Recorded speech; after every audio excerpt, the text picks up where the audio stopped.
So I'm out on the back porch reading The Curve of Time by Muriel Wiley Blanchett.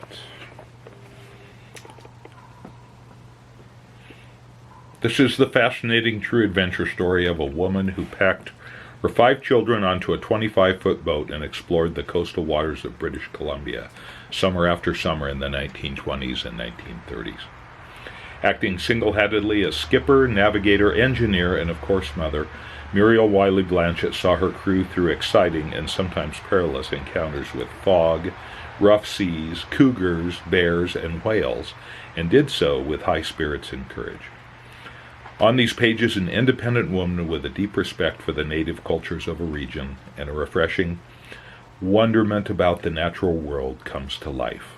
In The Curve of Time, she has left us with a sensitive and lyrically written account of her journeys and timeless travel memoir not to be missed.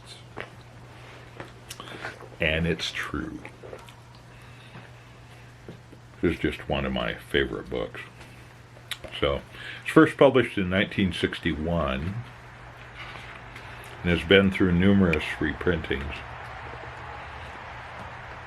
So, the story is she met her husband in Montreal, and they moved out to British Columbia, coastal British Columbia. I guess that's still it. And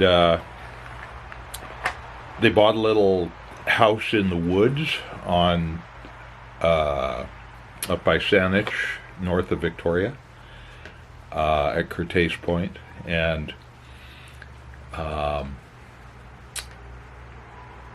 they bought the boat, the Caprice, lightly built out of half-inch cedar with a little gas engine, and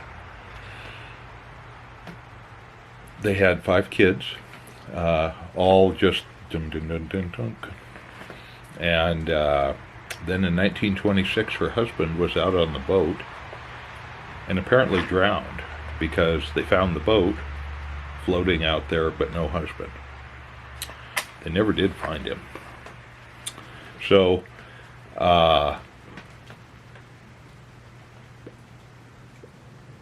she was left to fend for herself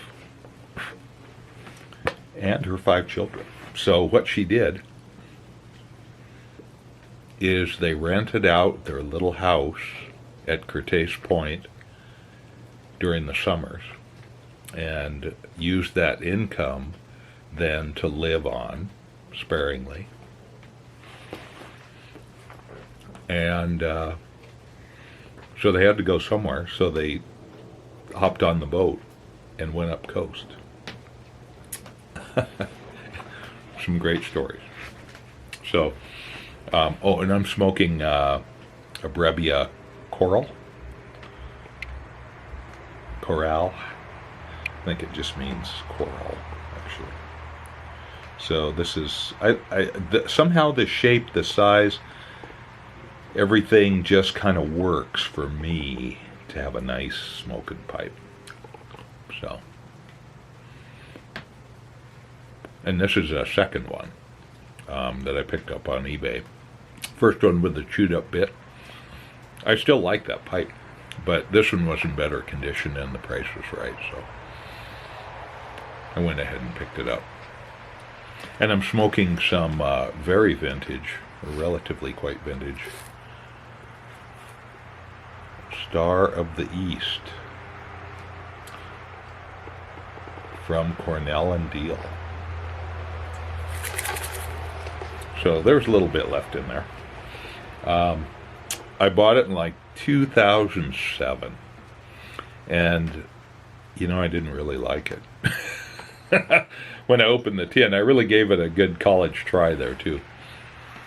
So I ended up buying like 2 of these sleeves of 5 tins each, these little sort of trial tins, not much in the way of graphics. 2 ounces, yeah. So different blends of theirs. They were, I think, just kind of getting started, but I don't know. Anyway,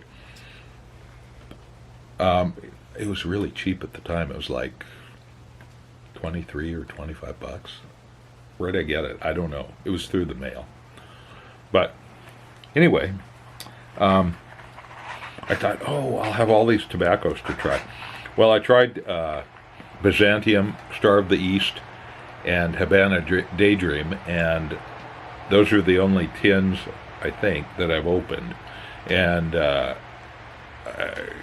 I just didn't like them that well.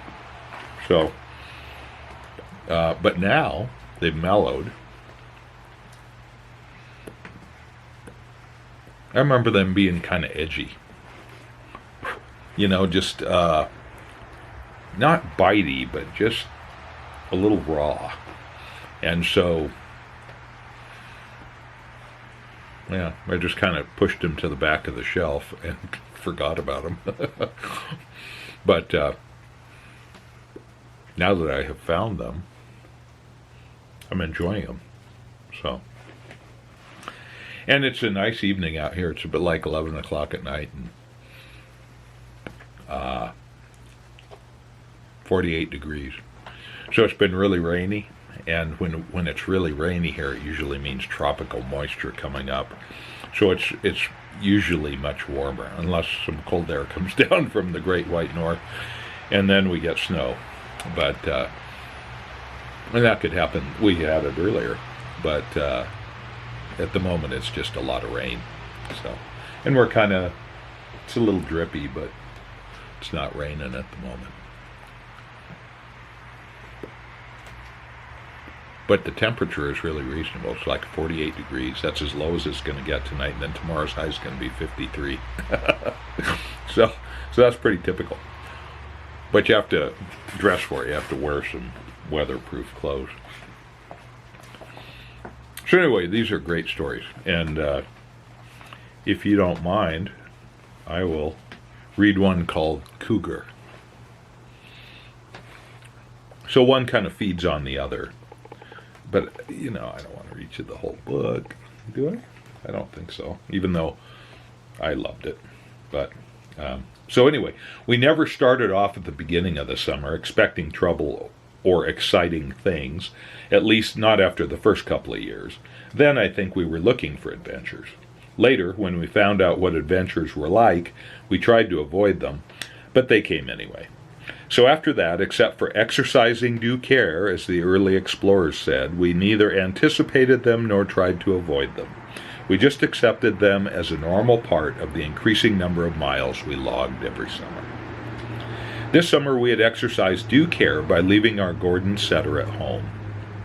Other summers she had always come with us, enduring it rather than liking it, I think.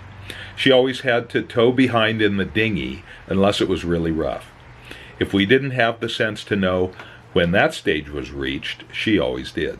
Instead of lying quietly asleep on her sack in the stern sheets of the dinghy, she would suddenly sit straight up. Her nose would swing from side to side, trying to decide what was blowing up, what the barometer was doing. She would look at the waves on one side of her, then on the other, turning over in her mind how long she would wait before she made her demands. When the first spray from a slightly bigger wave reached her, she would put on her long-suffering, determined look and move up into the bow of the dinghy. Then the dinghy would yaw, first to one side and then to the other, Pam aging visibly with each swing. She was completely deaf to every command to go back to her proper seat. "Mummy," Peter would plead, "she's terrified." Wily old Pam, saltwater crocodile's tears streaming down her face. "All right," I would say grudgingly, knowing exactly what would happen at the next stage when the waves got a little bigger. Pull her in. Everyone sprang to the rope while I slowed the boat down. Before they could pull the dinghy to within 4 feet, Pam would gather her feet together and, with a magnificent leap, land lightly on the after deck, smiling broadly. Everybody patted her, everybody loved her. She curled up happily on the coil of rope and went to sleep. Another half hour and she sat up again, bolt upright. No need for her to look at the barometer, she knew. "When are we going to get out of this?" her eyes and set of her mouth demanded. I was standing up to steer now, and the youngsters were playing cards on the little table that was wedged in between the two bunks. There was a shriek of, "Pam!" One leap had landed her in the middle of the cards. The next up against the back of my legs, in the only few square inches left on the deck of the cockpit. She didn't dare smile this time, nor did anyone dare pat her. John climbed up on the steering seat beside me. "She's very bad, isn't she?" he said. "Is it very rough?" "Oh, no," I said. "Pam is just being silly. See that point over there? We go in behind that." "Where?" asked Jan, moving up beside me. "My, it's rough," said Peter, pushing in too. "Pam always knows, doesn't she?" "How am I supposed to steer with the dog lying on my feet and my silly crew jamming both my arms?" I demanded. But all that was not why I decided to leave her home this time. It was what happened last summer on our way north. We had anchored in Melanie Cove off Desolation Sound for a few days to enjoy the warm swimming. Then it clouded up and turned to rain. The mountains back of Desolation Sound seem at times to be a favorite rendezvous for clouds that are undecided where to go. They drape themselves forlornly on all the high peaks, trail themselves down the gorges, and then unload themselves as rain on the sea at the mountain's feet. Pam had either to sleep on shore that night or else in the dinghy, which she prefers. That night it was so wet that I moved the boat over against the shore on the opposite side from the copper stain on the cliff. There is an old shed raised on short posts that is nice and dry underneath. Pam had spent wet nights there before, so she knew the place and raised no objections. The children rowed her ashore, fixed her up a bed of bracken, and left her with a dish of food. Then we got the Coleman stove going and supper on, and were soon dry and comfortable. It was surprising how comfortable we could be on a rainy day in that little boat. With the heavy canvas side curtains buttoned securely down, the back curtains stretched open at an angle for fresh air, the two-burner stove on top of the steering seat would soon dry all the inside of the boat and us. We got the sleeping bags out early and everything straightened. Unless we were sitting round a fire on the beach or rocks, we always turned in before it was quite dark. It was a dead calm night with not a sound except the hiss of the falling rain and the plop of the raindrops as they hit the sea and made little spurting craters. Time to relight.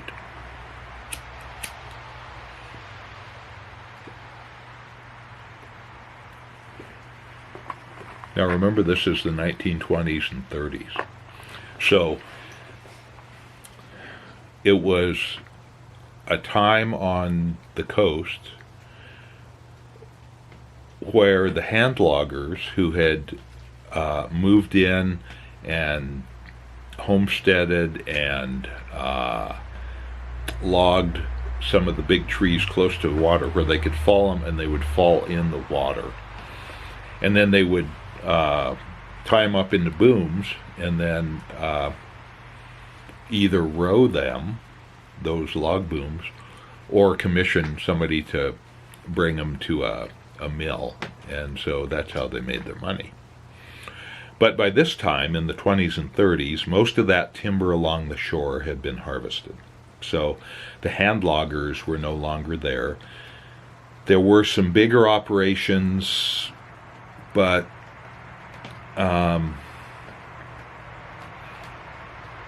as I remember, those didn't really get going. I mean, there were communities up there, but the 20s and 30s were kind of a quiet time on the coast. The native villages had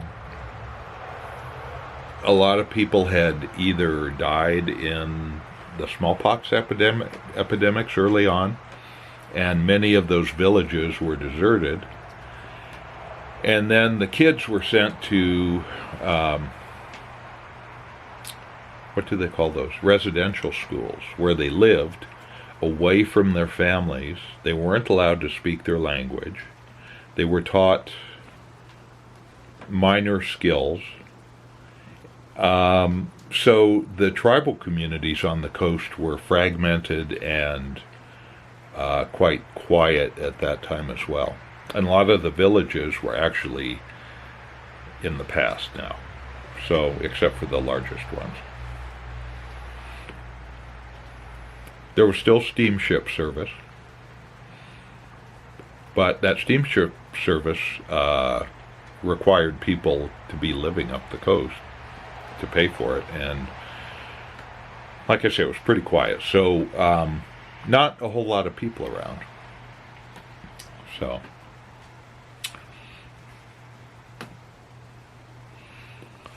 I don't know how late it was when something wakened me. I listened. I tried to orient myself, trying to remember just where we were anchored. Then Pam whined, and there was something desperate in her tone. I groped for the flashlight and unfastened the curtain beside me. It was still pouring. I shone the light towards the shed, but there was no sign of Pam where they had made her bed. Another whine from somewhere nearer us than the shed. I swung the beam down the shore to the edge of the water. Another whine, and I had to lower it still further. There, up to her neck in the sea, was Pam. "Pam," I said, "what is the matter?" She glanced nervously to the shore, then turned back and whined. Obviously, she wanted to come on board, and obviously there wasn't an inch of room.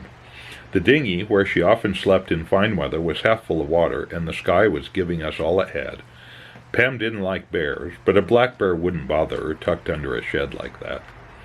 I coaxed and pleaded and finally ordered her back to the shed, slowly, so slowly. She splashed back and got under the shed. There she sat, glancing first over one shoulder, then the other. I flashed the light all over the woods. I called. I talked loudly to scare away any bear that might be around. Finally, Pam went farther under the shed and curled up on her bracken bed. I hushed the questioning crew back to sleep and went to sleep myself. It was about 6 o'clock when I woke again. The clouds had broken up and a shafted sun was trying to disperse the mist. I unfastened the curtain and looked towards the shed. I needn't have looked so far. There in the water, up to her neck, was Pam, looking like a sad seal that had just surfaced. How long she had been there, we didn't know. We bailed out the dinghy, and 2 of the youngsters rowed ashore and took Pam off. I made them take her across to an island on the other side and race her up and down to get her warm, while I cooked a big pot of rolled oats for her. With heaps of sugar and evaporated milk, that must have been the morning of a dog's heaven. Then we put her on the deck in the sun. She was warm and dry and happy, but in spite of all the questioning, she wouldn't tell anyone why she had done such a foolish thing. After breakfast, we rolled up the anchor and went round to Laura Cove to get some eggs from Phil, the old Frenchman who lived there. I told him what had happened in the night and said I supposed it must have been a bear. "That weren't no bear," said Phil emphatically. "A dog don't act that way about a bear. That were a cougar, and I suppose it will be after my goats next." Pam got badly spoiled after that. She was a heroine. She had outwitted a cougar. On our way south again, 6 weeks later, we called in at Phil Levine's again. As soon as he saw our boat, he hurried down to the float. Hardly waiting to say hello, he started off excitedly. "Say, you remember dat night your dog stayed in de water all night? Well, the next night dat cougar got my old billy goat on dat little island where I keep him." He pointed to a small island not very far from where we stood. He had heard the old goat bleating or screaming at about 4 in the morning and knew that something was wrong. He grabbed his gun, ran down to the float, and rowed across. There was a great round boulder on the beach, and he could see the head and shoulders of the goat sticking out on one side. The goat was lying on the ground, and he thought it might have broken its leg, for it kept making this awful noise. He stepped out of the boat and started towards it, then turned back and picked up his gun. "After dat dog of yours, I weren't taking no chances," he said. He skirted round and round the boulder. There, hanging on to the hind end of the goat, was a full-size cougar. "I got him first shot, between the eyes. Then I had to shoot the goat." He followed him up to the woodshed where he had the skin. We followed him up to the woodshed where he had the skin pegged out on the wall. It was a big one, 8 or 9 feet long. Pam gave one sniff at it and slunk back to the boat. "See," said Phil, "that ain't no bear acting." I realized it wasn't. Pam barks hysterically when she runs from a bear. "Don't you let those kids of yours sleep on shore with the dog at night, ever. The cougar would be after the dog, but the kids might get hurt too." Nothing would have induced any of them to sleep on shore again, with or without the dog, after seeing that skin.